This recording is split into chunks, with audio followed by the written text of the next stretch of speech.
Hello students, welcome to you all once again in your English class. Today I am here with the very first chapter of your supplementary book, A Pact with the Sun, and the name of the chapter is A Tale of Two Birds. Okay, so what is the meaning of student tell here? Tell means story of two birds. Okay, this chapter gives a very important lesson, okay, about your company a person keeps and the impact of company on a person.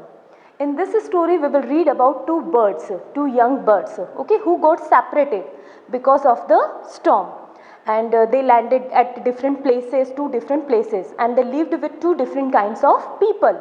That is the reason why their behavior were changed.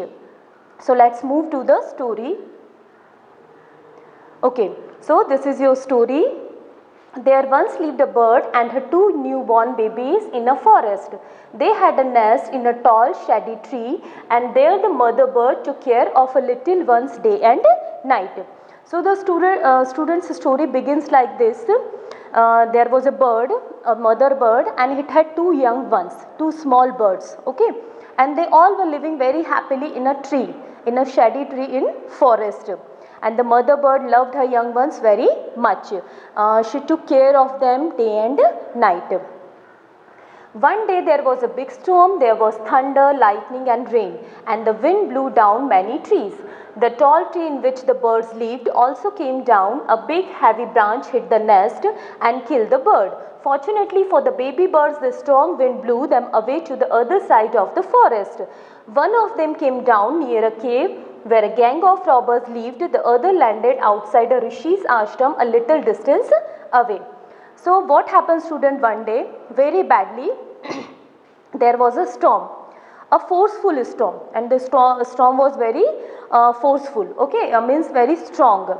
There was lightning, there was thundering, okay, so and the wind was blowing very fast.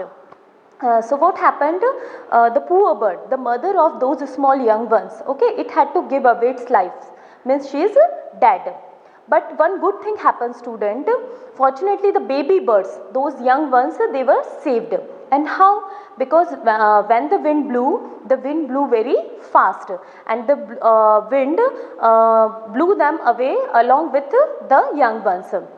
Okay, so what happens, student, next? Both of the young ones, okay, so one of the young ones started living near a ashram, okay, and one of the birds started living near a cave. There was a tree, and in that tree the bird started living. Okay, so let's see what happened next. Days passed and the baby birds became big birds. One day the king of the country came to the forest to hunt. He saw deer and rode after it. It ran deep into the forest, followed by the king. Soon the king lost his way and didn't know where he was. So now the time passed and the baby bird grew. So what happened? The bird who was living near the cave, okay, so he had from the very beginning, means since his childhood, he was living there, okay, so he had seen all these things happening around her.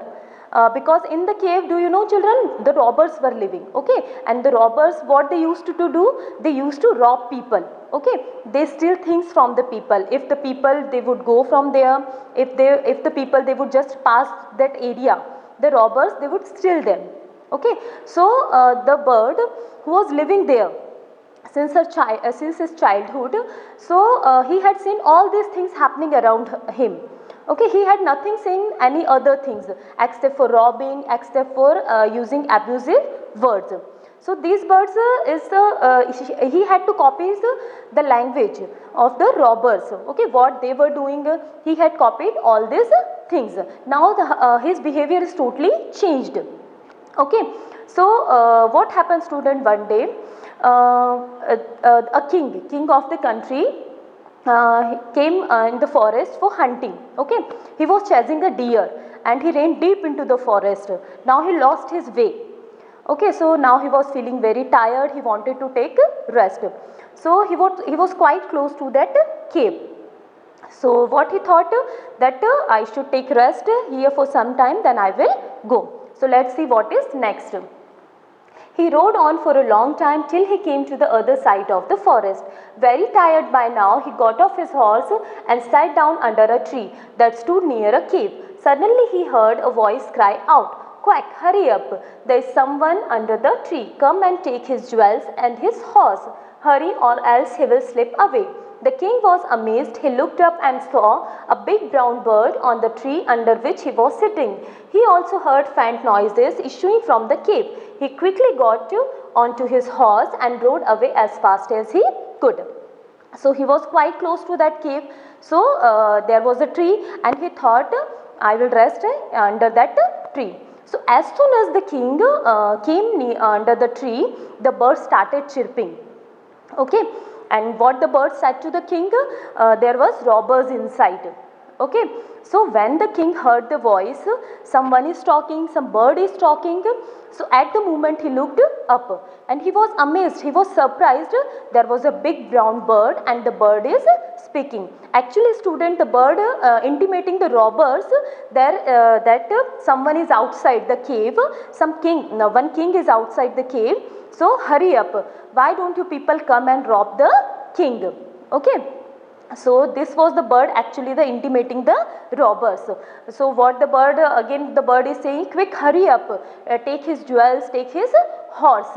Okay. So when the king heard all of this, so he immediately used his mind and he took his horse and sat on it and he eloped. He went away from there. So let's see what is next. Soon he came to a clearing which he looked like an ashram. It was the Rishi's ashram. The king tied his horse to a tree and sat down on its shade. Suddenly he heard a gentle voice announce, "Welcome to the ashram, sir. Please go inside and rest. The Rishi will be back soon.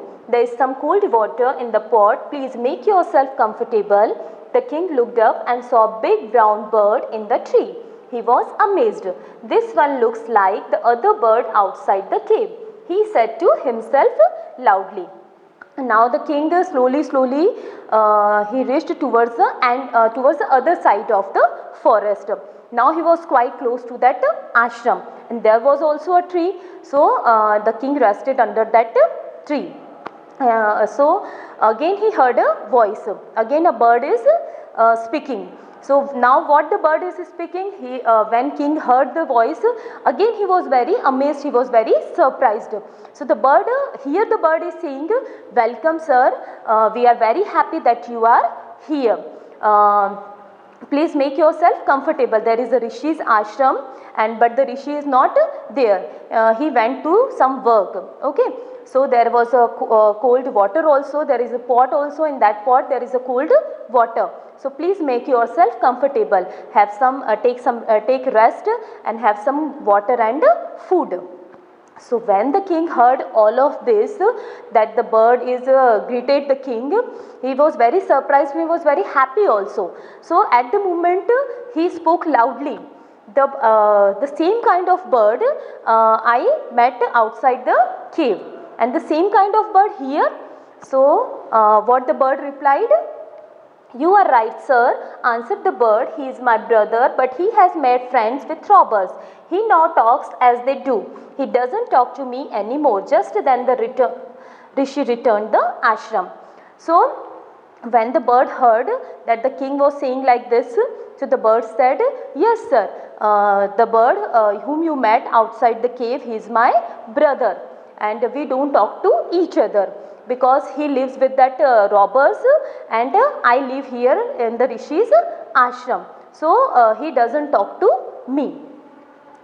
So meanwhile when the king and the bird, they were talking, the Rishi, the Muni, he returned back. "Welcome sir," he said to the king.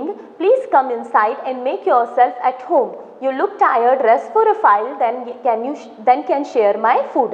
So when the Rishi returned, when he came back and he saw that the king stood there, so he greeted the king and he took the king inside the ashram. Okay, then the Rishi said, again the Rishi greeted the king and he said, "Please make yourself comfortable, there is a cold water, have some water, have some food also." Okay, so the king smiled and he replied that the bird outside your cave, Okay, he has told me everything what you are just saying now. Okay, so I have had taken rest also, and I have had food also. So what the king said next? The king told the rishi the story of the two birds and how each had behaved so differently. Though they looked so alike, the forest is full of surprises, he said. So what the king said to the rishi? The king said, I don't understand one thing. Today I met two birds. Okay, one was there outside the cave and one is there outside your ashram. But they look like same. They were just same, physically they were same, but as concerned their behavior, they were totally different. One bird who was outside the cave, he talked with very rude manner, in a very cunning manner, and the bird outside your ashram, he greeted me very nicely. I like his hospitality. So this forest is full of surprise. So what the rishi answered the king, let's see. The holy man smiled and said, after all, one is known by the company one keeps. That bird has always heard the talk of robbers. He imitates them and talks about robbing people. This one has repeated what he has always heard. He welcomes people to the ashram. Now come inside and rest. I will tell you more about this place and these birds. So what the rishi, the Muni explained? He explained, one is known by the company one keeps. Means when you live with your society, society means the people around you, your friends around you, you will become like them. Because the bird was living with the robbers through since his childhood, so he copied the language of them. In easy word, we can say that student, in your school you make friend, you are having friend, okay, those who are very intelligent, those who work hard. So slowly you become you feel change in you, okay, slowly you also work hard. But on the other hand, if your friends who are those who are lazy, those who are lethargic, those who don't listen their teachers, so what will happen? Slowly you will also change, okay, because what we will see, we will copy it. Okay, so what the rishi said, it is the company that matters. Okay, if you live with good people, you also become good. If you live with bad people, those who are cunning, those who are not good hearted, so slowly you will feel change in you. So that time the king realized one thing, and which is the moral of the story also, student, and that is, it is the company that matters. Company means the society, people around you, your friend. If your company is good, then you will be good. If your company is not good, then you will be not good. So what should we do, student? We should have a good company instead of having bad company. Okay, and see, just think about it. If your company is good, then okay, but if your company is not good, just change your company and always be keep in your company with a good friend circle. So this was your lesson, this was all about your lesson. I hope you all have understood and enjoyed this story. So now let's discuss the question answer. Okay, this is question number 1. How did the two baby birds get separated? So the answer is, the two baby birds lived in a tall tree along with their mother. One day there was a big storm. The tree came down. The mother bird was killed. The strong wind blew the two baby birds away to the other side of the forest at a little distance from each other. Thus they got separated from each other. Now the question number 2. Where did each of them find a home? So the answer is, one of the baby bird came down near a cave where a gang of robbers lived. The other bird landed outside a rishi's ashram a little distance away. Now the question number 3. What did the first bird say to the stranger? The first bird saw the stranger, the king. He called the robbers to hurry up and rob the king's jewels and his horse. Now the question number 4. What did the second bird say to him? So the answer is, the second bird welcomed the king to the ashram. He requested the stranger to drink water, take rest and make himself comfortable. He added that his brother lived in the company of robbers, so he talks like them. Now the question number 5 and the last question. How did the rishi explain the difference between different ways in which the two birds behaved? So the answer is the king told the rishi about the different behavior of the two birds. Then the rishi explained that the first bird repeated the words of the robbers, but the second bird repeated what he had always heard at the ashram. The different ways were the result of their company. Okay, so this was your question answer. Now the question number 6 is tick the correct. Which one of the following sums up the story best? A bird in hand is worth two in the bush. One is known by the one company he keeps. A friend is need is a friend indeed. So the answer is one is known by the company he keeps. So this is a proverb, student. So what is proverb? Proverb is an old saying. Okay, a popular saying which has got deeper meaning. Okay, so students, this was your story. So always keep always your friend circle be good and enjoy your company with good friends and learn a good lesson from them. So this is all for today. We will meet in the next video with the next new topic. Till then, stay home, stay safe. Thank you.